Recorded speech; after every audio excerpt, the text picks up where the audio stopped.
Deus operante, e aí vimos o texto que ele fala sobre o poder de Deus, ele só se aperfeiçoa na minha fraqueza e não na minha fortaleza, porque na fortaleza só há soberba.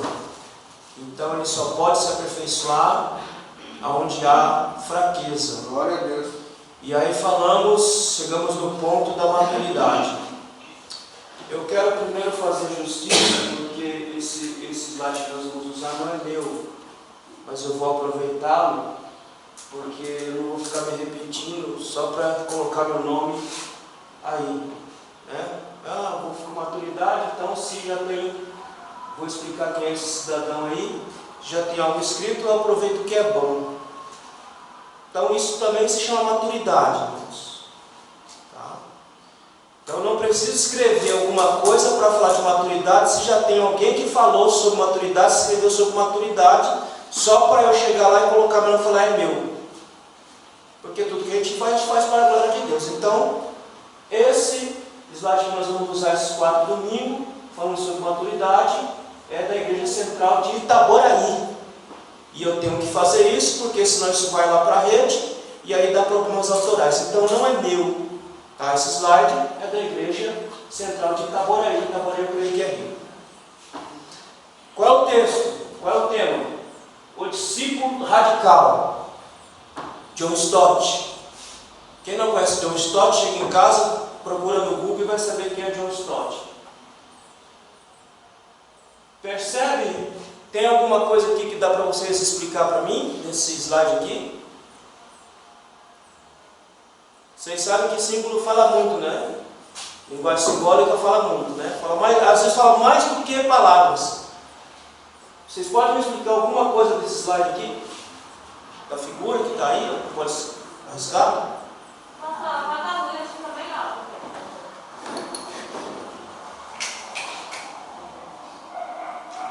Melhorou?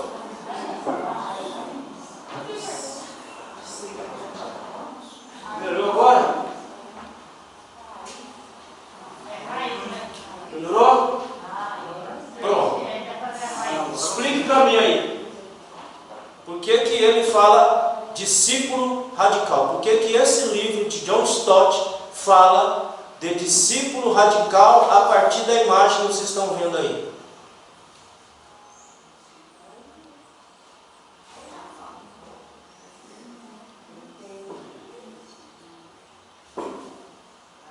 Vocês entenderam, irmão? Olha a imagem.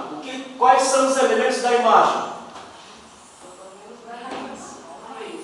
Hã? O que está virado para baixo? Não, tem nada virado para baixo. Aprenda a ler linguagem simbólica, minha gente. A raiz. É que o pingo do está muito elevado. A raiz. Então ele diz: discípulo radical é aquele que tem. Para ter raiz precisa ter o quê? Maturidade. Senão não cria raiz. Aí qualquer tempestade arranca. Avance, Jesus, por favor. Quem quiser também pegar lá o artigo, está aqui. O site é ultimato.com.br. Pode passar. Pode passar. Tá aí, o nome do santo está aí. O nome do santo está aí. Avança. Volta lá, Luiz.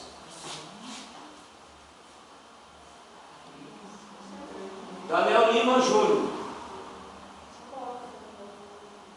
Pronto. O que é maturidade? Fininho. Maturidade indica idade madura, prudência, circunspecção, perfeição, firmeza, precisão, qualidade ou estado de maduro, estado de pleno desenvolvimento físico, intelectual e emocional. Isso significa maturidade. Eu tenho um corpo que alcançou a maturidade. Então, plenamente funcionando fisicamente, plenamente funcionando intelectualmente, plenamente funcionando emocionalmente. Então eu alcancei a maturidade. Eu alcancei a idade que eu posso decidir, analisar por mim mesmo e ter vontade por mim mesmo. Então eu alcancei maturidade. Avança. A preocupação com o crescimento da igreja. Crescimento sem profundidade. O que é crescimento sem profundidade? Crescimento quantitativo. É o que acontece com a igreja. Às vezes a igreja que elas crescem quantitativamente, mas qualitativamente ela não cresce. Ela tem aquele monte de gente, aquele mar de gente, mas ela não cresce qualitativamente porque ela não alcançou maturidade espiritual. E aí eu conversava com alguém esses dias, eu digo, meu filho, diga uma coisa, se eu parar de fazer o que faço, o que acontece? Aí a gente volta para o leite e para o leite. Digo, e se voltar para o leite, o que acontece? Uma criança que passa da fase de amamentação e continua tomando leite, o que acontece, as irmãs que têm filha?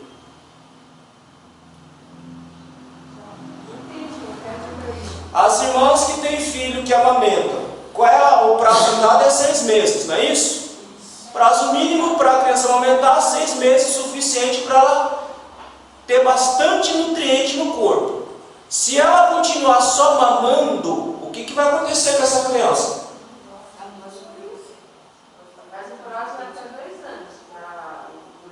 Que seja, gente, que seja 2 anos, 3 anos, que seja. Se ela continuar mamando após os 2 anos de idade, o que acontece? Não tem mais nutriente, portanto, essa criança lá não vai chegar à maturidade, ela não vai crescer, ela não vai desenvolver. Por quê? Porque ela está no leitinho. É como o Pedro disse, né? Tem que dar para vocês leitinho. Então, o leite ele tem funcionalidade até uma certa idade, depois ele para. Isso se aplica também à vida espiritual. Quando você se converte, você começa a aprender os rudimentos da fé. Quais sejam? O que é Cristo, o que é Deus, o que é o Espírito Santo, o que é a igreja, o que é batismo, o que é ser cheio do Espírito, o que é dízimo, o que é oferta. Isso são os elementos básicos. O que é comunhão? Isso são os elementos básicos da fé. Mas se o crente ficar nos elementos básicos da fé, o que vai acontecer com esse crente? Ele não vai crescer, ele vai continuar sendo um menino. E olha que a gente pega muito menino. Crentes velhos, de 300 anos, já está virando um Matusalém, mas é um nanico na fé. Um nanico. Por quê? Porque continua tomando leitinho. Não está com alimentação sólida para robustecer a fé, robustecer a alma. Então, só crescimento não funciona. Sem profundidade, sem raízes, não adianta. Não adianta eu vir para a igreja, como eu sempre digo, e não me aprofundar. Como também não adianta os senhores e senhoras virem aqui todo santo domingo e não chegar na casa de vocês e não se aprofundar naquilo que vocês aprendem aqui. Não adianta nada, gente. Não adianta nada. É o que eu sempre falava quando eu dava aula. Quando eu dava aula, eu explicava o seguinte: olha, nós ficamos aqui 2 horas. À noite, você vai reter somente 10% do que eu vou falar. 10%, irmão, para quem vai estudar durante 3, 4 anos, todo santo dia, é nada. Quando é que ele vai crescer? Quando ele for lá para a casa dele, pegar o livro, pegar a Bíblia, sentar, pesquisar, analisar, aí ele vai crescer. Mas se ele ficar só ouvindo e não se aprofundar, por que você pega? Você pega, às vezes eu fico impressionado com alguns irmãos que dizem que quem faz faculdade são pessoas medíocres. Medíocre intelectualmente e medíocre mesmo. Até na sua própria área, na sua própria profissão. Eu digo, não é possível que esse cidadão fez faculdade. Eu não acredito num negócio desse. Que essa pessoa faz faculdade, está falando dessa forma, está pensando dessa forma, está raciocinando dessa forma ainda. Por quê? Porque ele só foi na faculdade para obter um diploma para provar para alguém que ele tem a faculdade. Mas quando você senta para falar sobre até a própria área dele, ele tem uma dificuldade enorme de falar da área dele. Por quê? Porque ele não estudou como ele deveria estudar de fato. Amém? Então, crescimento sem profundidade não funciona. A igreja está crescendo, mas não devemos ceder ao triunfalismo. O que é o triunfalismo, irmão? Para explicar grosso modo, o hino Sabor de Mel. Aquilo é um triunfalismo. Ah, eu vou vencer, eu vou não sei o que, os inimigos vão ver. Isso não funciona. Essa fé triunfalista, eu vou sempre vencer, eu vou sempre andar, eu vou não sei o que. Isso não funciona. Triunfalismo não leva ninguém ao crescimento. Triunfalismo leva a pessoa a ficar viciado como um drogado de boca de fumo. Que quando acaba aquela droga, ele tem que ir lá na boca de fumo para poder pegar, para poder se drogar. O triunfalista que vive dessa forma é assim: aí eu vou vencer, aí ele fica pulando de lugar em lugar para ver se tem alguém para falar alguma coisa, alguma profecia, alguma visão, para ele continuar a caminhada dele, porque se ele não ouvir nada, se ele não vê nada, ele não consegue se sustentar na fé. Triunfalismo. Pois em muitos casos trata-se de crescimento sem profundidade. Existe um enorme problema de falta, consagração e integridade.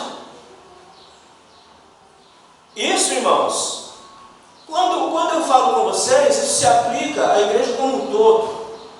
A igreja como um todo. O que é que falta para nós? O que falta? Falta consagração e falta integridade. Consagração de nossas vidas para Deus. Integridade nossa para com Deus. Integridade nossa de sermos sinceros e justos diante de Deus, porque quem consegue ser sincero e justo diante de Deus, vai ser sincero e justo diante de todos os homens. Amém ou não amém? Amém. O que você não consegue reproduzir na sua relação com Deus, você não consegue reproduzir na sua relação com ninguém. Bote isso na sua cabeça. Amém. Se você é um Judas com Deus, você vai ser um Judas com todo mundo. Se você não tem integridade diante do seu Criador, você não terá integridade com ninguém. Então consagre sua vida para Deus. Porque se você conseguir fazer isso, então você vai conseguir fazer com todos os pares. Então põe isso na sua cabeça. Se sua relação com Deus não for uma relação sincera, verdadeira, sua relação com os pares não será sincera, não será verdadeira com ninguém. Amém? Amém. A primeira fidelidade do homem é com quem? Com Deus. Se esse homem for fiel com Deus, ele vai ser fiel com todo mundo. Amém ou não amém? Amém. A sua primeira obediência é com quem? Se ele conseguir obedecer a Deus, querido, ele vai obedecer qualquer um. Se ele não conseguir obedecer a Deus, querido, você acha que ele vai obedecer a um comedor de arroz e feijão? E Deus que está acima de tudo e de todos, aquele que detém tudo na sua mão, se eu não conseguir ser obediente a Deus, se eu não conseguir ser fiel a Deus, eu não vou conseguir reproduzir isso com ninguém. Avança.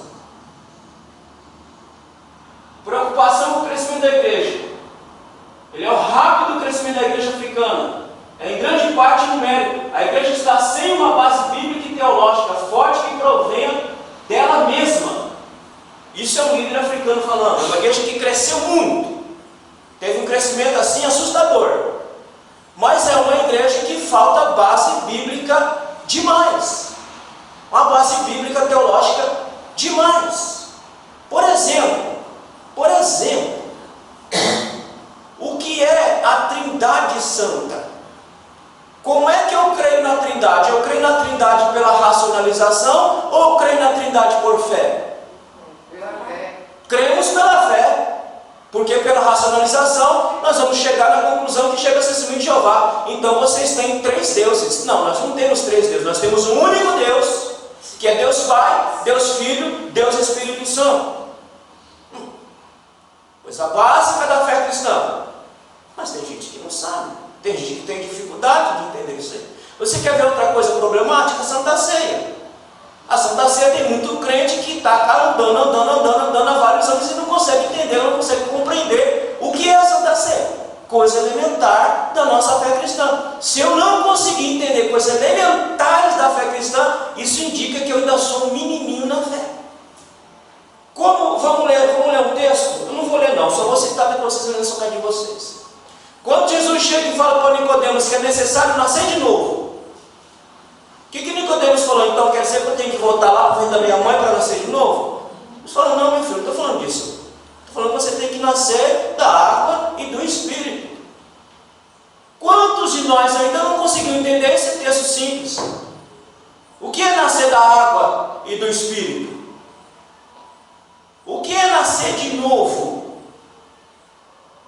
Coisas elementares. Então é um crescimento, cresce rápido, que nem fermento, mas sem base sólida. É que nem bolo. Quem tem um programa no quarto, não sei se ainda tem, das poucas vezes que eu paro para assistir, também não perco muito tempo, como é o daquela menina que faz bolo? Da Beca. Beca, você sabe do que eu estou falando, né? Da boleira. Pronto, da boleira que aparece lá. Ela faz uns bolos assim, irmão, e olha, a coisa, você fica pensando como é que essa mulher consegue fazer esse trem. É coisa que sai dentro do bolo, é coisa que avoa, é coisa que vira. Como é que essa mulher faz isso aí? Se aquele bolo que ela está produzindo daquela forma, com aquela estrutura, não tiver uma base firme e sólida, não consegue fazer nada. Não consegue fazer toda aquela pirotecnia que ela faz naqueles bolos ali. É a mesma coisa na fé cristã, na vida cristã. Se eu não tiver uma boa base bíblica, uma boa base bíblica mesmo, é a mesma coisa que quando chega aluno no seminário para estudar, a gente pergunta: ô cidadão, você já leu quantas vezes a Bíblia? Nenhuma. Eu digo, então o que você está fazendo aqui? Porque teologia não se começa no banco de seminário. Teologia se começa no banco de casa. Quando eu pego a Bíblia para ler, para estudar dentro da minha casa. O que eu vou fazer num seminário se eu não conheço o material que é usado no seminário, minha gente? O que é que eu... irmãos, eu não vou dizer o lugar, tá? Mas eu participei de uma pregação de uma pessoa que eu tinha plena certeza que 50% do auditório não sabia do que aquela pessoa estava falando. E não é porque ela usou linguagem... Não, ela usou linguagem simples e bíblica. É o texto que ela usou, 50% tenho certeza que ali, que estava naquele auditório, não estava sabendo do que ela estava falando. Agora, olha a desgraça. A pessoa abre um texto da Bíblia, lê um texto e você simplesmente desconhece. Quer ver uma coisa? Obadias. Onde está o livro de Obadias?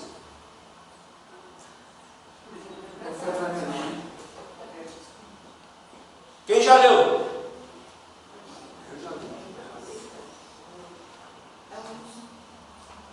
Do que trata? Qual é o assunto do profeta? Referente ao retorno do cativo da Babilônia. Coisas elementares da fé cristã. Isso aqui, irmão, você não vai aprender no banco de seminário. Eu já cheguei a ver, eu tive o desprazer de ver a pessoa citar um texto do Antigo Testamento, e eu estou falando de crente velho, a pessoa ficar perdidinha procurando aonde é que está o texto. Eu não sabia se estava no Novo, porque eu vi, ela falou livro tal, quando você vê aqui, você está vendo que por aqui eu estou aonde? Eu estou no Novo. Irmão, olha aqui. Se eu abrir a Bíblia assim, você já sabe que eu estou no Novo Testamento. Olha aqui, estou no Novo. Se eu fizer isso aqui, você já sabe que eu estou em algum livro do Antigo Testamento. Então, Então a gente percebeu o cara perdido, mais perdido do que cego em tiroteio. Oh, meu Deus do céu! O que essa Bíblia está fazendo na mão dessa pessoa? A Bíblia é para ser estudada, analisada. Quanto tempo os senhores gastam com a santa palavra de Deus? Quantas horas?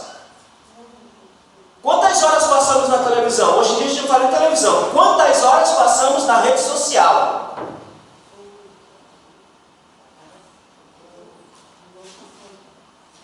E quantas horas gastamos com o texto sagrado? Quantas horas passamos meditando na palavra de Deus? Estudando a palavra de Deus? Porque quem quer crescer espiritualmente, quem quer chegar à maturidade cristã, tem que estudar a palavra de Deus, irmão. Não se tem maturidade cristã com revelação, com visão, com pula-pula, com essa papagaiada toda. Ninguém cresce aí. Crescemos estudando a palavra de Deus. A pura e simples palavra de Deus lá no banquinho da nossa casa. Quietinho, lendo, estudando. Quando nos deparamos com um texto que não entendemos, o que fazemos? Ah, não entendo isso aqui, vou largar isso aqui, não sei mesmo o que está falando. Não, não é largar. O que a Bíblia diz? Que nós temos o Espírito Santo. Amém ou não amém? Amém. Somos pentecostais de uma boca para dizer que temos o Espírito Santo. Qual é a função primeira do Espírito Santo? Nos dar iluminação para compreendermos a palavra de Deus. Querido, se um crente está lendo essa palavra e diz para mim que não está entendendo essa palavra, eu só posso questionar que ele está distante do Espírito Santo. Amém ou não amém? Porque quem está juntinho do Espírito Santo, o Espírito Santo juntinho dele, vai abrir a mente para ele compreender isso aqui e para levá-lo a caminhos para entender a palavra de Deus. Quantas vezes acontece comigo de eu deparar com um texto que eu não entendo, não compreendo?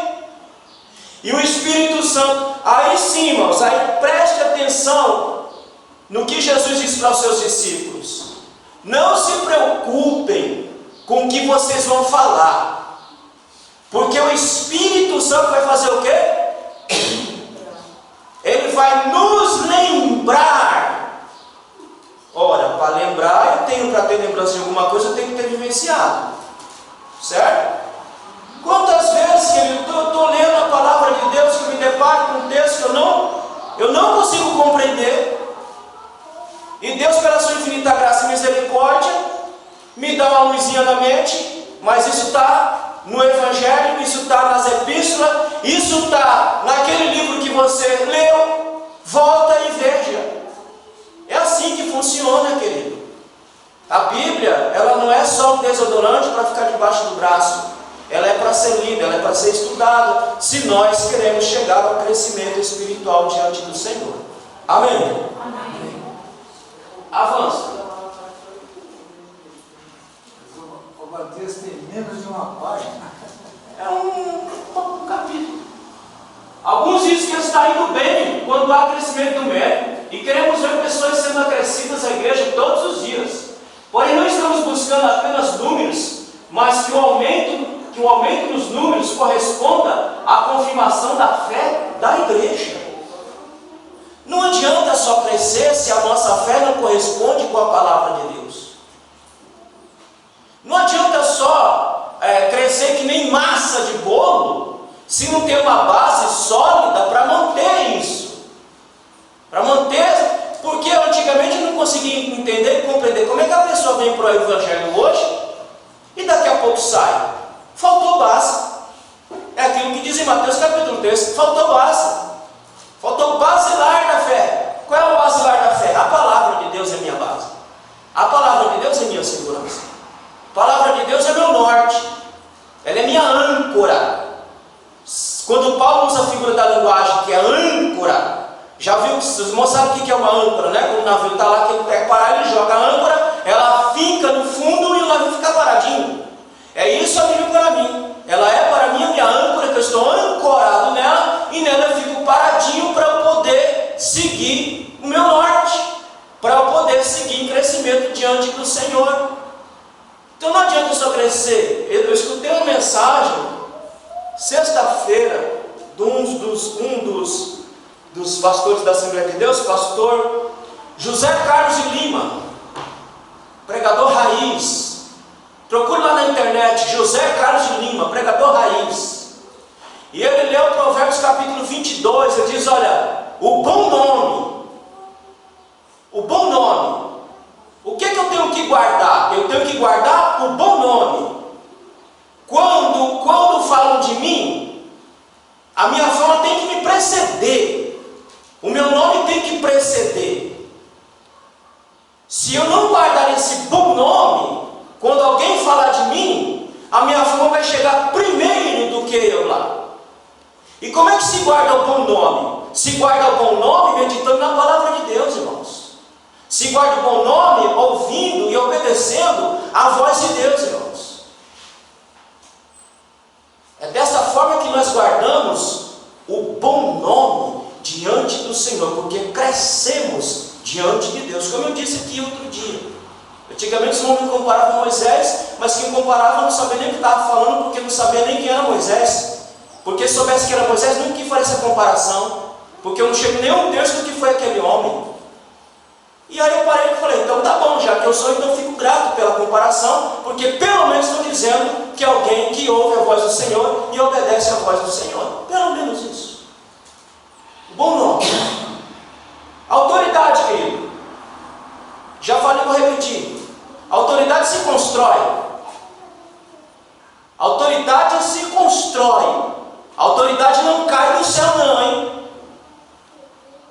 E mesmo a autoridade para falar o nome de Jesus e repreender, se constrói. O nome de Jesus só tem poder na boca de quem tem autoridade para falar desse nome. E repreender e o demônio sair. Mas a autoridade, ela é construída. Ela não cai pronta do céu. Eu tenho que construir a minha autoridade. Outra hora eu falo sobre isso. Mas eu construo a autoridade através da minha maturidade cristã. Amém? Amém. Avança. 3 observações importantes. A igreja brasileira está na mesma situação. Ou seja, olha a letargia espiritual que nós estamos vivendo hoje. A letargia espiritual que a igreja como um todo, ela está vivendo hoje. Olha o apetite espiritual que nós temos pelas coisas do Criador. Qual é o apetite, queridos de Deus? Qual é o apetite que nós temos para jejuar? E eu não vou nem perguntar. Consagrar nossa vida diante do Rei. Qual é o apetite espiritual que nós temos para buscar a Deus em oração? E às vezes dobramos nosso joelho e ficamos até enfadados. E ficamos até preocupados. Nossa, quando é que vai terminar? Nossa, está demorando demais. Pelo amor de Deus, pastor, o senhor está querendo castigar nós? Olha, meu Deus do céu. Aonde que oração é castigo? Oração para nós é o veículo que o nosso Criador deixou para que nós nos comunicasse com Ele e Ele se comunicasse conosco. Então é para nós, ou deveria ser para nós, um motivo de alegria, de gozo, quando dobramos nosso joelho para falar com o nosso Criador. Qual é o apetite nosso, meus irmãos? Qual é a vontade nossa para fazer as coisas que fomos chamados para fazer? Qual é o nosso chamado? Nosso chamado não foi para ficar em 4 paredes. Ainda que estamos enclausurados aqui, como se estivéssemos no cenário, mas o nosso chamado não foi esse. Nosso chamado foi sair para fora, para anunciar as grandezas de Deus àqueles que precisam ouvir das grandezas de Deus. Qual é o nosso apetite? Qual é a nossa sede diante do nosso Criador? Não é uma conclusão imposta pelo resto do mundo, é a visão dos próprios da igreja. É uma voz só. Outro dia, conversando com um pastor, eu fui pregar na igreja dele, fiquei impressionado. Falei, nossa pastor, que coisa maravilhosa, 400 pessoas dentro de uma igreja. Mas meu irmão, que coisa linda. E a constatação, meu irmão, o senhor está vendo isso aí aqui, no culto. vem aqui de manhã, vem aqui na escola dominical. Se tiver 50 irmãos de 400, uma igreja de 400, num culto à noite, 400, 500 pessoas, você tem 50 de manhã, olha, é difícil. E a oração? Ixi, irmão, oração, pastor. Aí eu fiquei imaginando, né? Imagine 400, 500 pessoas se derramando diante de Deus, no céu desce abaixo, irmão. Falou, ixi, pastor, se eu vim aqui, o senhor não vai achar nem 50, se brincar. Essa é a nossa situação. Eu costumo dizer, irmão, que nós estamos respirando por aparelhos. Espiritualmente, nós estamos respirando por aparelhos. Com muita dificuldade, nós estamos fazendo muita coisa ainda com muita dificuldade. Porque Deus ainda tem tido misericórdia de nós, mas nós estamos respirando por aparelhos. Aí nós ficamos impressionados com Atos, com o livro de Atos inteiro, aquelas manifestações poderosas, maravilhosas, ficamos impressionados. Agora os discípulos da primeira igreja não se impressionavam porque aquilo fazia parte da igreja. Não é, presbítero? Era uma coisa tão linda, tão poderosa, que fazia parte da igreja, aquelas movimentações, aquelas manifestações, era a vivência da igreja primitiva. Querido, o Espírito que operou lá por uma casa é diferente do que opera aqui? Ou é o mesmo? Até onde sei é o mesmo. E o barro que ele operava lá é diferente do barro que operava aqui? Não, é o mesmo. Qual é a diferença? A diferença era na sede, na disposição, na vontade que eles tinham de se imergir em Deus e se banhar na presença de Deus por meio do seu Espírito. É o que nós hoje estamos faltando. Porque não se pode imergir no Espírito sem certo sacrifício na vida. Não se pode imergir na presença de Deus e buscar a Deus de maneira poderosa sem certo sacrifício na vida. Não tem como. Ou você sacrifica um pouquinho de sua vida para viver uma vida madura e em fé diante de Deus, então vamos ficar nessa inanição, nessa espiritualidade estéril que nós estamos vivendo hoje. Quando convocamos a igreja para orar, e tem gente que fica até nervoso. De que igreja que é essa que nós estamos, meu pai? Você chamar um povo para orar, o povo ainda ficar nervoso porque você está chamando para orar. Você chamar um povo para consagrar, o povo ficar nervoso, está chamando para consagrar. Que igreja é essa? Então, como é que nós vamos ver essas maravilhas sendo repetidas, reproduzidas nos nossos dias? Aí ficamos à base de êxtase emocionais e confundimos êxtase emocional com o poder de Deus. Êxtase emocional é uma coisa, o poder de Deus é outra coisa totalmente diferente, meus irmãos. E nós não fomos chamados para ver em êxtase emocional. Nós somos chamados para viver o poder de Deus na nossa vida em nome de Jesus. Amém? Amém. Agora depende de nós. A situação desagrada a Deus. Olha, irmão. Aí nós ficamos preocupados, sabe com o quê? Com o que as pessoas vão falar de mim. O que vão dizer de mim? Aí ficamos fazendo para mostrar para A e B. Eu tenho que mostrar alguma coisa, porque senão vão falar o quê? Vão pensar o que de mim? Olha, você tem que se preocupar no que é que Deus vai pensar de tu. No que é que Deus vai falar de você, não com o que os outros vão falar. Esse dia eu postei alguma coisa lá que eu nem me lembro mais. Sim. Se te criticam, se falam de você, sabe por que falam? É porque você está trabalhando. Porque eu nunca vi um vagabundo, ninguém falar de vagabundo. Já viu? Só se fala, só se critica quem bota a cara a tapa. Só se fala de quem trabalha. Porque quem não trabalha, ele não é falado, ele não é visto. O pastor José Carlos Lima disse uma coisa interessante, está lá no YouTube. Se te criticam, é porque você está trabalhando. Se falam de você, é porque você está fazendo alguma coisa. Então eu não tenho que me preocupar com o que vão falar de mim. Eu tenho que me preocupar com o que Deus vai falar de mim. E outra coisa, querido, nós não fomos chamados para agradar ninguém não, viu? Eu não fui chamado para agradar nenhum dos senhores e senhoras aqui. Não fui chamado para isso. Eu fui chamado aqui para falar a verdade. Eu fui chamado aqui para ensinar a verdade.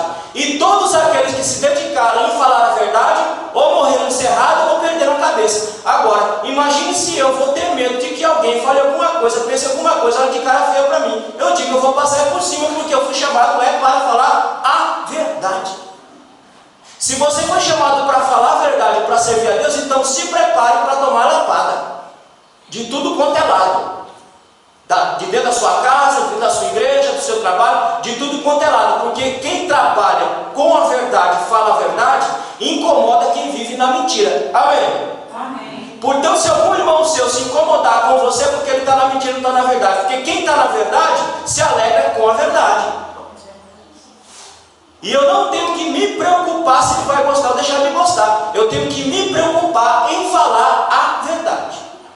E o ser humano, por natureza, não gosta de verdade. O que nós gostamos? Massagear o nosso ego. Ah, será afagado. Oh,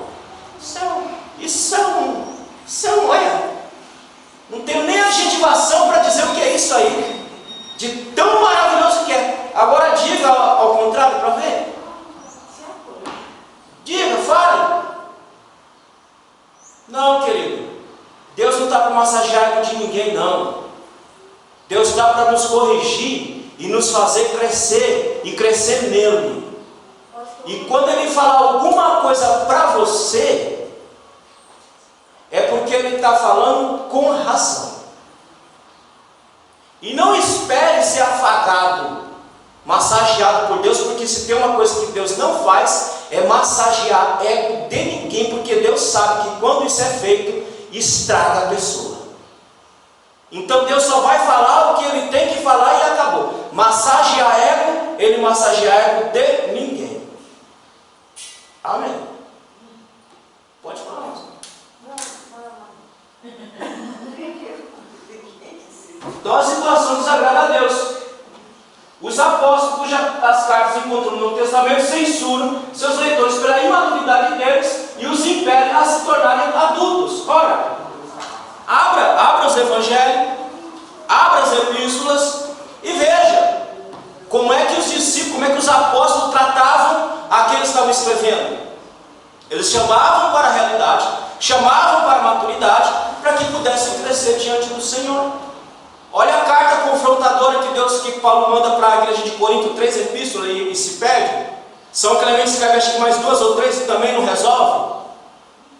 Olha as 2 epístolas de Pedro, que ele vai e confronta a igreja que está dispersa pelo império e precisa ser doutrinada, disciplinada para que viva de forma madura no meio daquele rolo, todo no meio daquela confusão toda. Agora, o que mudou? Eu já falei aos senhores esse ano que Deus não tem filhos especiais, amém? Amém. Então nenhum dos senhores aqui pode se sentir especial. É o seu especial. Especial coisa nenhuma. Aqui tem filhos. Filhos. Porque se Deus tiver filho especial, o que vai acontecer? Se Deus tiver filho especial, o que vai acontecer? Vamos colocar um exemplozinho prático? Vamos. José. O que aconteceu com Jacó por conta de considerar José o filhinho especial? Colocou discórdia entre os irmãos. Não, mas aí tinha um propósito. Calma, minha gente. Calma. Eu estou dando um exemplo prático para vocês entenderem. Calma. Calma. Tenha 10 filhos e pegue um e eleja ele especial. O que você vai fazer com os outros 9, minha gente? Você vai despertar a ira, você vai despertar os ciúmes. Deus não faz isso com ninguém. Deus tem filhos. Filhos. Quando há filho especial, há acepção de pessoas. Deus abençoa uns mais que os outros pela obediência desse filho. Mas não porque ele é especial. Deus o abençoa porque ele escuta mais do que o outro.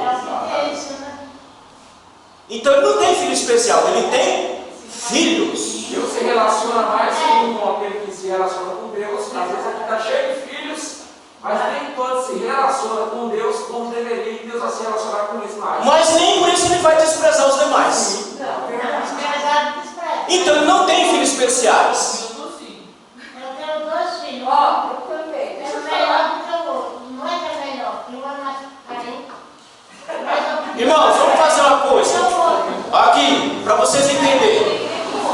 para vocês entenderem o que eu estou falando.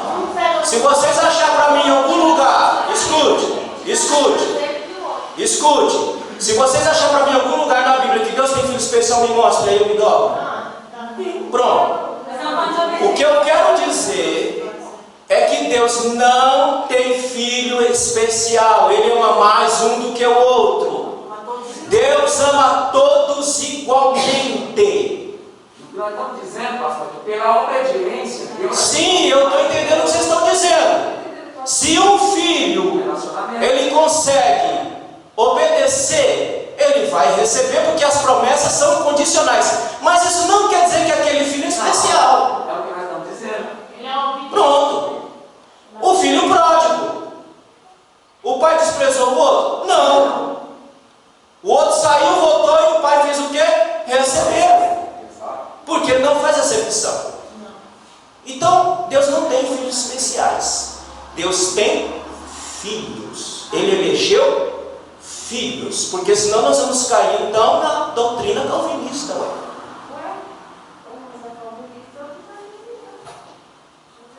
Os irmãos entenderam? Amém. Deus não tem filho especial. Porque Ele não faz acepção de pessoas. Ele ama a todos igualmente. A sua relação vai determinar a reação dele.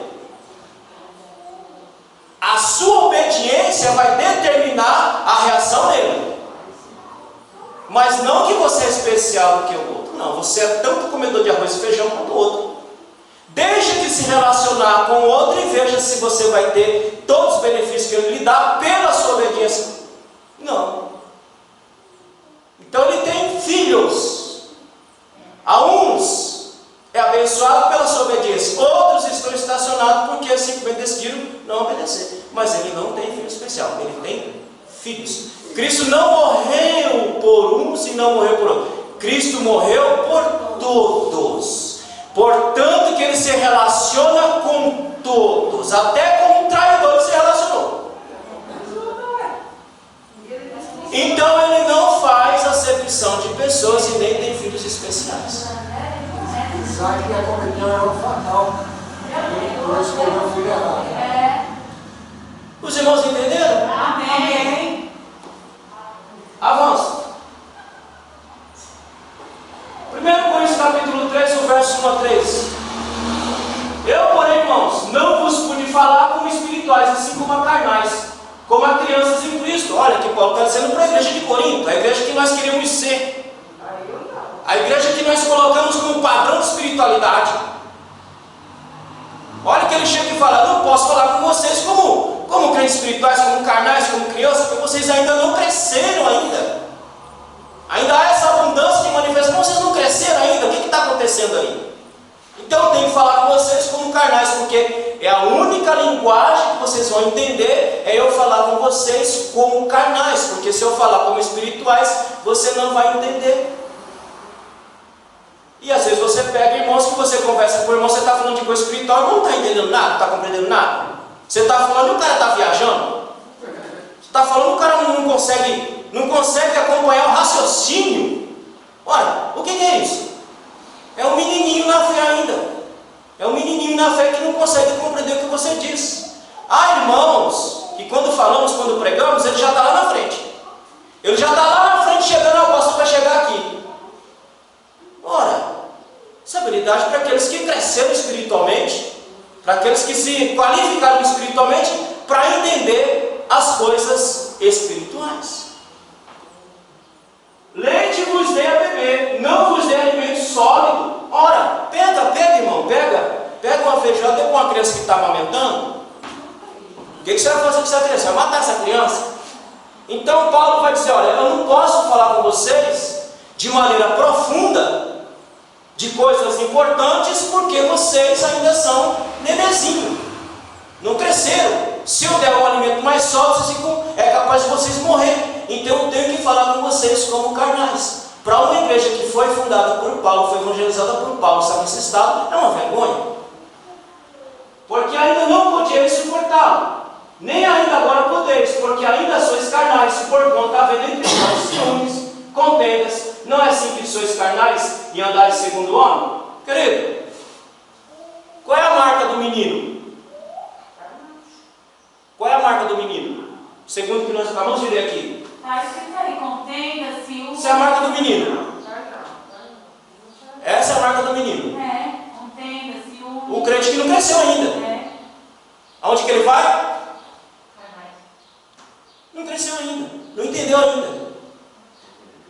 Mas às vezes, pastor, tem muitos que tá grande e anda com o menino. Conhece. Mas não é o que eu estou dizendo? Conhece, não, tem gente que conhece no profundo, no escondido, mas anda com um carnal. Não, aí tem uma contradição. Querido, aqui, presta atenção. Presta atenção. Presta atenção.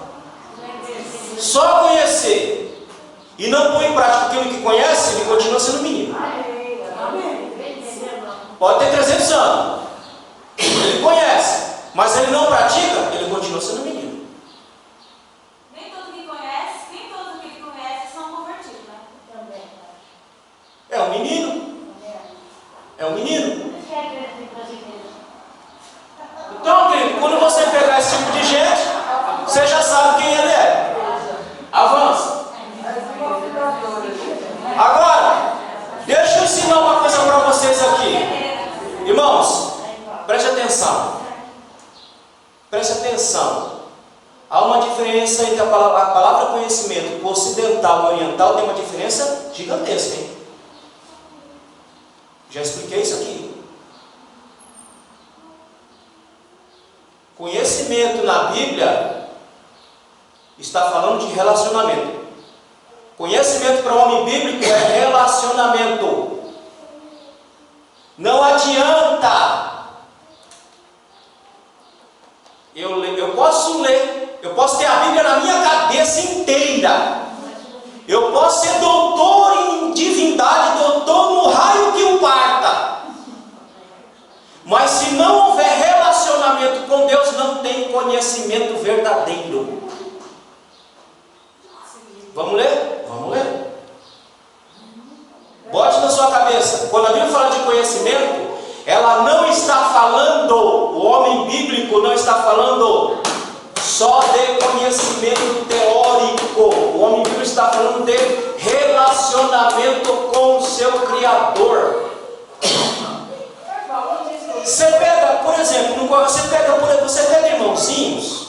Você pega irmãozinhos que ele não sentou, nunca sentou num seminário. Mas você vê tanto conhecimento daquele irmãozinho, tanta sabedoria, que você fica impressionado. Digo, irmão, de onde que saiu tudo isso? E tinha um irmão aqui, os mais antigos vão lembrar, o irmão Domingos. Meu pai do céu, aquele homem nunca sentou em um banco de seminário, nunca sentou. Mas o meu prazer era sair daqui da minha casa, para ir lá na casa do domingo, sentar na varandinha dele e ficar sentado ouvindo aquele homem falar, porque jorrava conhecimento. E muito, hein? Que muitos seminaristas não tinham e não têm. E ele sempre falava: Luiz, eu sempre me coloquei diante de Deus. Eu sempre busquei a Deus. Eu sempre procurei viver diante de Deus. Eu sempre procurei obedecer a Deus. É esse conhecimento que faz a diferença, querido. Conhecimento teórico sem prática não é nada. Conhecimento verdadeiro é aquele que eu adquiro com o meu relacionamento com Ele. Então, quando o homem bíblico fala de conhecimento, ele fala daquele conhecimento vivencial com Deus. Vamos ler Jó. Eu poderia ler outros textos, mas o Jó é emblemático, o texto de Jó.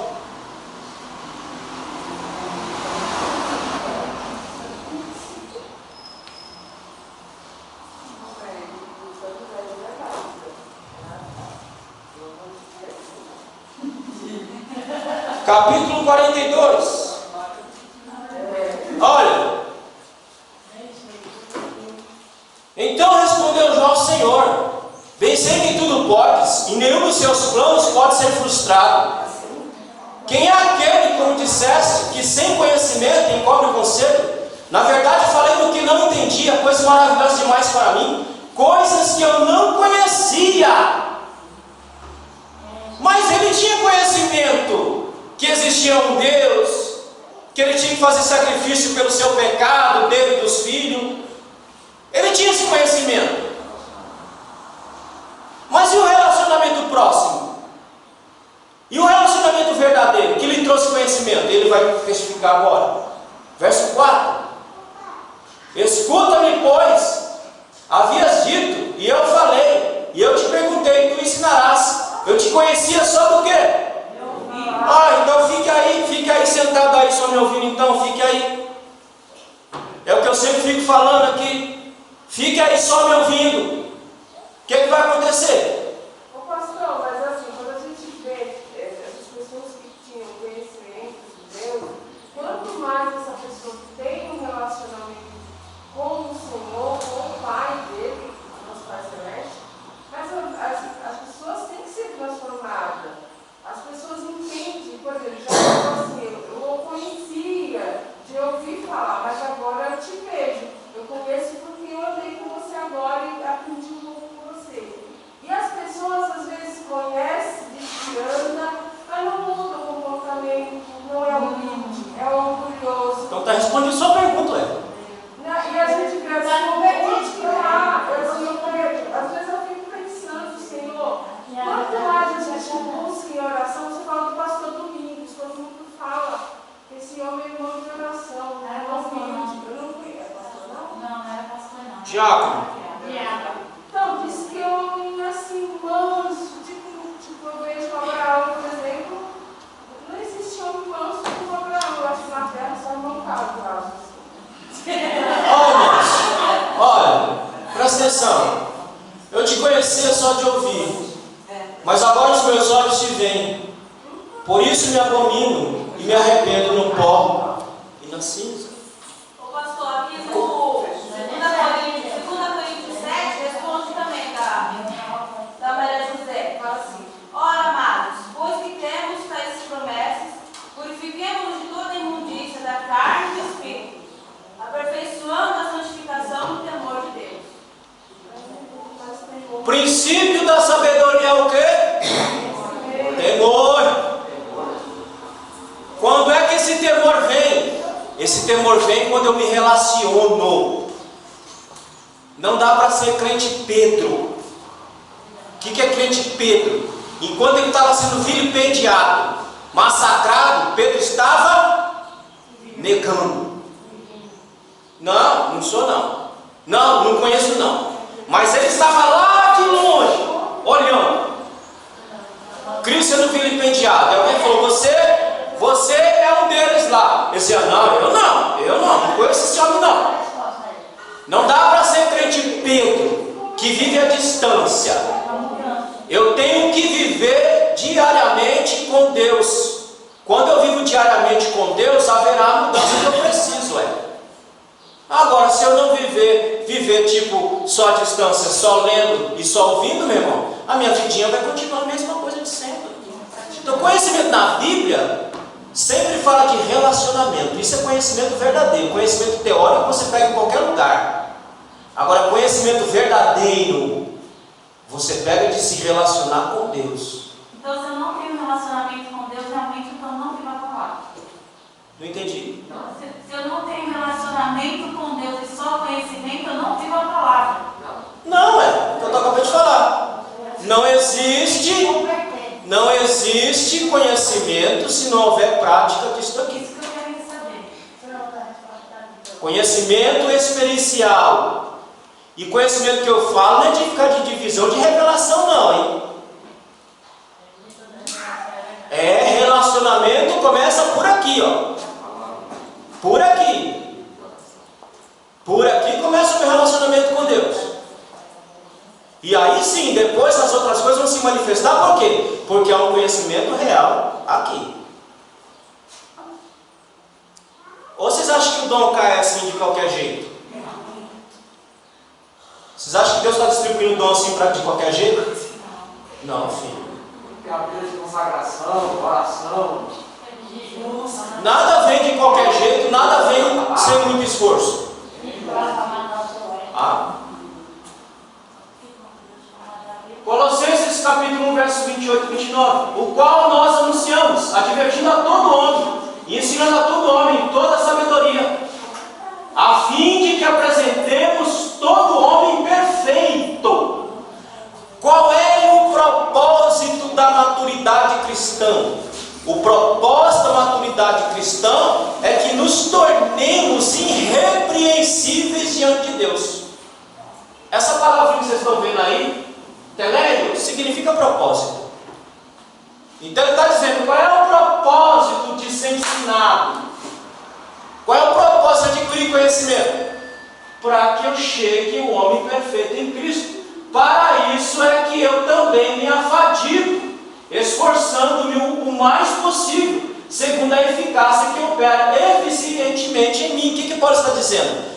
Eu faço de tudo que eu posso para levar vocês o ensinamento da palavra, para que haja em vocês um crescimento e um conhecimento vivencial de Deus, para que vocês sejam homens perfeitos em Cristo.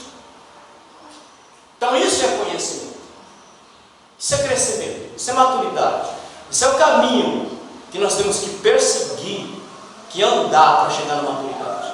Avança. Então, qual é o propósito? O significado dessa palavra? Pode passar que eu já expliquei. Pode passar. Para entender o significado de maturidade cristã, vamos fazer ao texto 3 perguntas. Põe aí. O que é maturidade cristã? O que é que eu digo quando eu falo maturidade cristã? O que significa isso? Baseado pelo texto. Tipo de maturidade: física, intelectual, moral, emocional. Então, esse crescimento aí: corpo saudável, intelectualmente disciplinado e cosmovisão coerente. O que é cosmovisão? É como eu vejo o mundo, a partir de onde eu vejo o mundo. Como é que eu vejo o mundo? O cristão, ele vê o mundo a partir da sua visão cristã. Ele enxerga o mundo dessa forma. Isso é cosmovisão. Moral: capacidade de discernir entre o bem e o mal, entre a mão esquerda e a mão direita. Emocional: personalidade equilibrada. Porém, acima de tudo, existe a maturidade espiritual. E é isso que o apóstolo chama de maturidade em Cristo. Isto é, ter um relacionamento maduro com Cristo. Chego na maturidade cristã quando eu chego num relacionamento verdadeiro, duradouro e maduro com Cristo. Não dá para ser infantil, não dá para ser menino. Como diz Pedro, nós somos aqueles que temos que dar razão da nossa fé. Quantas pessoas não conseguem dar razão da sua própria fé, do que crê? Como crê? E por que crê dessa forma? O que é maturidade cristã? A forma mais comum usada por Paulo para definir cristão é dizer que eles são homens e mulheres em Cristo, não dentro de Cristo como roupas em um armário, mas como os ramos que estão na videira e com membros que estão no corpo, ou seja, unidos a Cristo. Aí nós voltamos lá para João capítulo 15. Se eu sou a videira, aliás, se ele é a videira e nós somos os galinhos, o galinho tem que reproduzir aquilo que é a videira. Amém ou não amém? Amém. Sabe qual é o nosso problema? É esse o nosso problema. É porque quando nós nos olhamos um ao outro, nós não vemos a reprodução. Esse é o nosso problema. Não é um problema lá de fora, não. É um problema lá de fora, e lá de fora conhece muito pouco. Mas ele quer ver um comportamento diferente daquilo que ele vê lá fora. O problema é quando nós olhamos aqui dentro. Quando olhamos um ao outro e não vemos a reprodução daquilo que diz a palavra de Deus. E aí nós ficamos pensando, aonde é que está Cristo nessa história? Cristo está exatamente no mesmo lugar. A pergunta é, aonde é que eu estou nessa história? Eu estou daqueles que está seguindo o esquife, ou estou aquele que está seguindo a Cristo? Porque aqueles que estão seguindo a Cristo, eles vão reproduzir o comportamento de Cristo. Por isso, irmão, que eu não perco tempo mais com balela. Ah, pastor, é duro, é para ser duro mesmo. Porque nós precisamos nos emendar na vida. Porque nós temos uma alma que quer voltar para o lugar de onde veio. Nós temos uma alma que quer ir para o céu. E para ir para o céu, como disse o próprio Cristo, o que tem que fazer? Empregar força. Porque se eu não empregar força para ser o que eu tenho que ser, eu não vou ser. Pastor, como a irmã Selma disse, existem duas igrejas, né? Ela falou dentro da igreja existem duas igrejas. Uma que vai e a que fica. Mas isso perpassa pelo texto.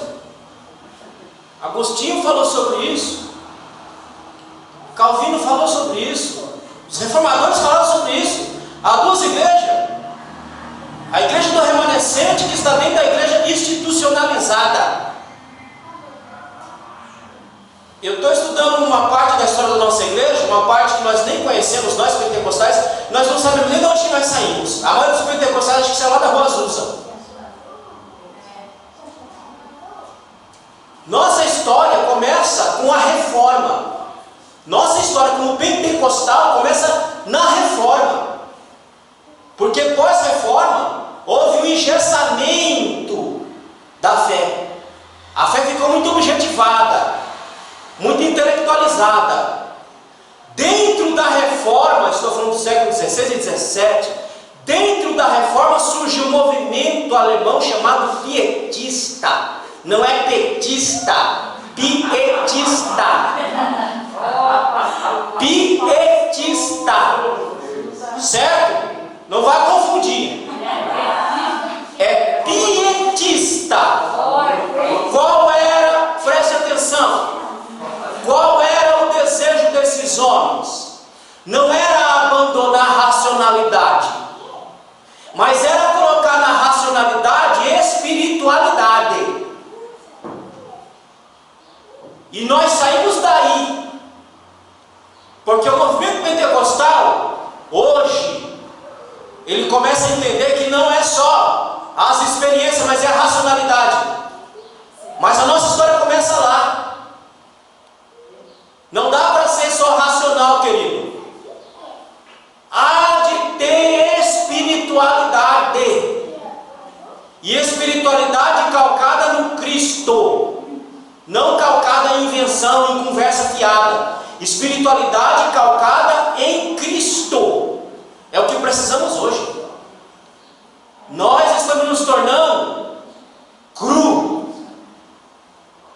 Querido, eu sou de um período que a igreja, meu Deus do céu, se eu morresse hoje, eu morreria feliz para não ver mais o que eu vejo. Eu sou de um tempo em que só falava que Jesus vinha, bastava para nós chorarmos e nos alegrarmos diante de Deus. Faz tempo isso aí. Faz 30 anos isso. Mas eu digo uma coisa, graças a Deus, os meus olhos não secaram. Os meus olhos não secaram, porque eu não deixo minha alma enrijecer-se. Porque eu sei da onde eu vim. E eu sei para onde eu vou. Os meus olhos não secaram. Porque eu sei em quem eu tenho crido. Mas quantos olhos secos hoje nós temos? Quantas pessoas não conseguem mais as lágrimas descer seus olhos só de ouvir falar o nome do Criador? Secou. De ouvir falar que Ele vem buscar a sua bendita igreja? Secou. De sua alma se alegrar. Não é porque fulano cantou, não é porque fulano berrou. Não. De sua alma pular, meu irmão.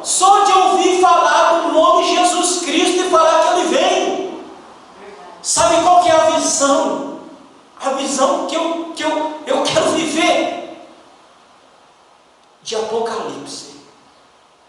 Quando os 24 anciãos, em pé, diante do Criador, eles se dobram diante dele, lançam suas coroas aos pés do Criador e começam a reverenciar. Irmão, não tem como eu não lembrar dessa visão, e minha alma não desejar fazer a mesma coisa diante do Criador.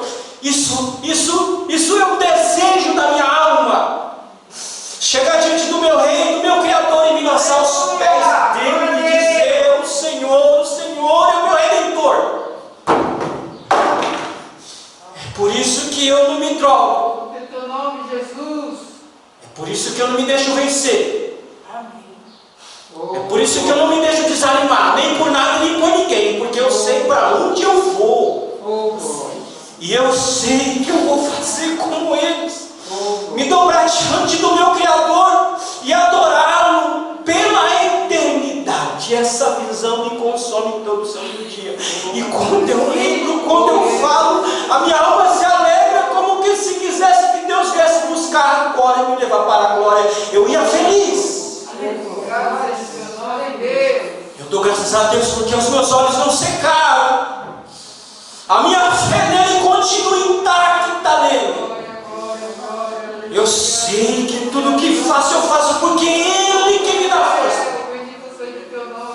O que estou fazendo aqui, eu não faço porque sou melhor do que os senhores e senhoras, não. O que faço aqui é porque, como o pastor Valmir ainda falou ontem, se ele fechar a boca, eu não falo nada, mas eu ainda falo, porque ele ainda abre a minha boca, e eu vou continuar falando. Goste ou não goste, eu vou continuar falando. É isso, querido, que eu tenho falta na igreja de Cristo. Quando falávamos, vamos orar, era uma alegria na alma do povo, era uma alegria na alma da igreja, era uma alegria na alma do povo quando dizia: vamos consagrar nossa vida, vamos buscar a Deus. Era uma alegria tremenda. Hoje, só Deus para nos ajudar, só Deus para nos abençoar, porque está difícil, querido, está difícil. Então, é o que nós precisamos: chegarmos à maturidade cristã. Chegarmos à maturidade, querido, de entender que não somos nada. Chegamos à maturidade que tudo que temos, tudo que falamos, o fazemos porque Ele é na nossa vida. Se você está aqui hoje, você não está aqui porque você é melhor do que ninguém. Você está aqui porque Ele foi misericordioso e Ele trouxe aqui. Quantos irmãos não tem mais essa força aí? Quantos irmãos já não tem mais esse prazer, já não tem mais essa alegria? O que te move, irmão? O que te move fazer a vontade de Deus? O que te move? São os interesses que te movem? Ou é o seu amor pelo seu Criador? O que te move? O que te move fazer as coisas para Ele? Tem que ser o nosso Criador. Quantos olhos secaram, irmãos? Quantos olhos estão secos? Quantas almas vazias? Quantas almas como aquela figueira seca e estéril? Quantas almas como o sepulcro caiado? Quantas almas? Mas Ele tem uma igreja que Ele vai tirar de dentro da igreja institucionalizada. Ele vai tirar o remanescente fiel. E o remanescente fiel vive pipocando por aqui e por ali. O remanescente fiel não abre mão de nada. O remanescente fiel não faz questão de nada. O remanescente fiel só faz questão de uma coisa: de adorar o seu Criador e servir o seu Criador. Esse é o remanescente que Deus vai tirar de dentro da igreja institucionalizada, que está cada dia mais engessada em si mesma. É escândalo por cima de escândalo que vemos. Então, querido, que Deus nos ajude. Sermos ramos. E se sermos ramos, reproduzimos aquilo que a videira é. Porque não tem como ser cristão e não reproduzir aquilo que Cristo é. essa é a minha indagação pelos últimos anos. De alguns comportamentos que vejo. De como é que pode? Como é que pode eu dizer que sou? Eu vou dizer uma coisa a vocês aqui. Não é que me falaram não, tá? Não é alguém terceiro chegou em mim e falou não. Não. A pessoa falou para mim. Pastor, não me sinto acolhida. Não me sinto acolhido.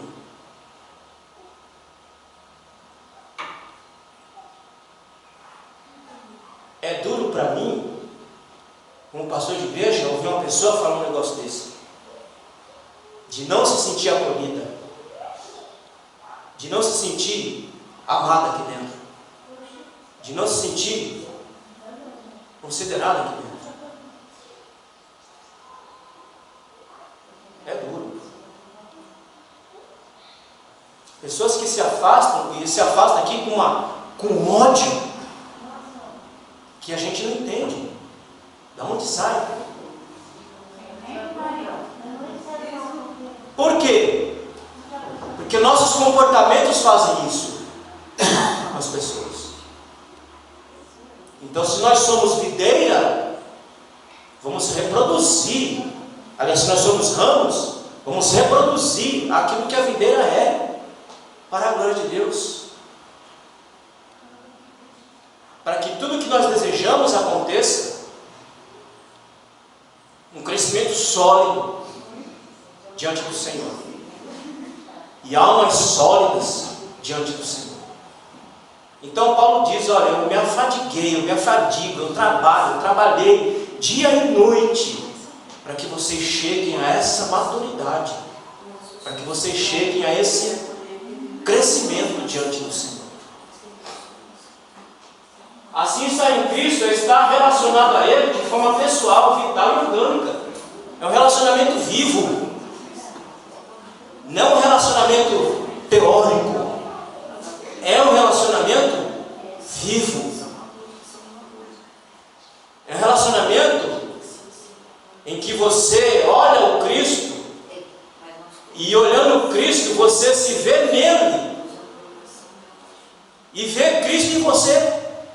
É por isso, irmãos, quando o apóstolo fala da Santa Ceia, a gente só vai lembrar, nós só vamos nos lembrar de nos examinar só no dia da ceia. Não, é um exame cotidiano, diário que eu tenho que fazer. Como é que eu estou?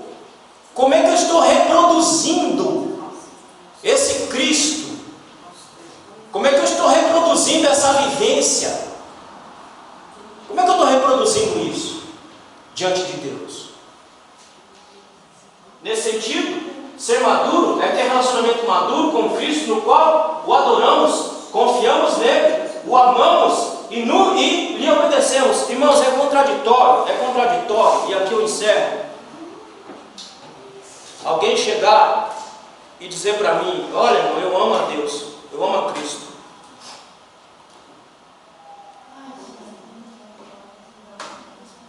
Eu obedeço a Cristo. Para mim é difícil entender uma pessoa dizer isso. Para mim, eu não vejo isso na prática da vida.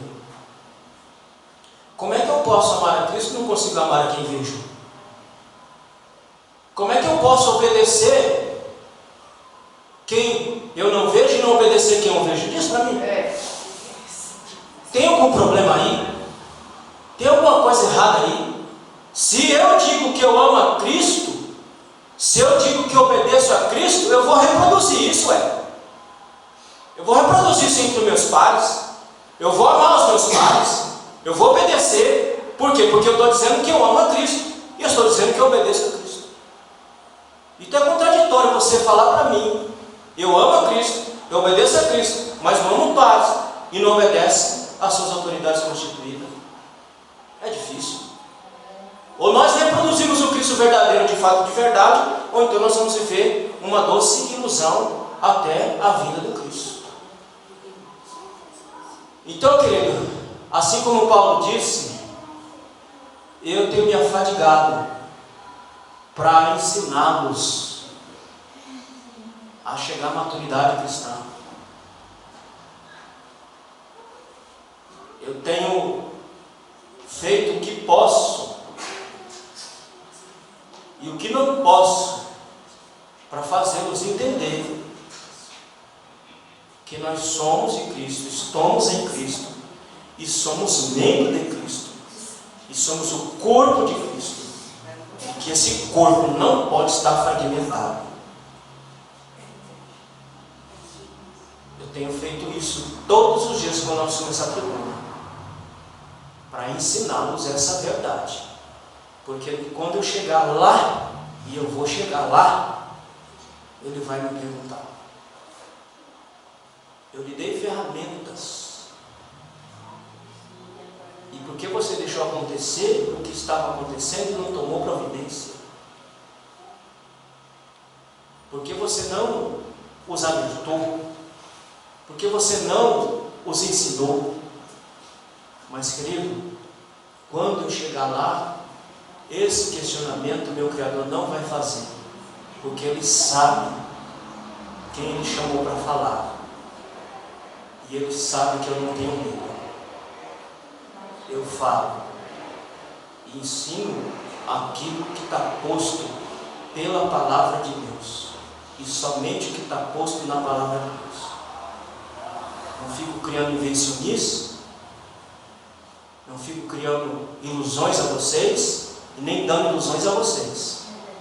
Eu só dou aquilo que é real, e a palavra de Deus é real. Então, conhecimento, para que eu chegue à maturidade, eu tenho que ter um conhecimento. E esse conhecimento é um conhecimento vivo e real.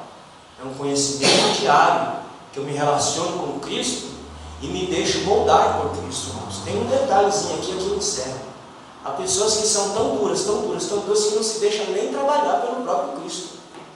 E como Cristo não é o diabo, porque o diabo ele não quer saber se você quer ou não, o diabo ele vai e faz.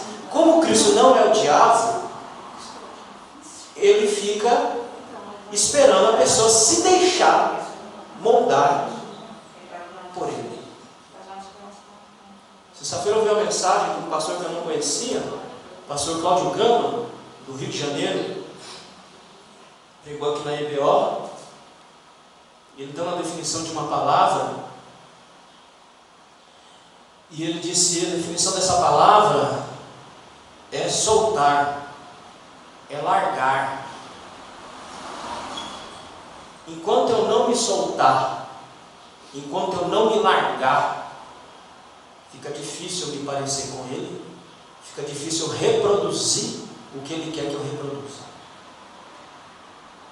Então, querido, se deixe moldar por Ele, se deixe moldar por Deus, se deixe moldar pelo Espírito de Deus, para que você chegue e cheguemos à maturidade cristã para a glória de Deus.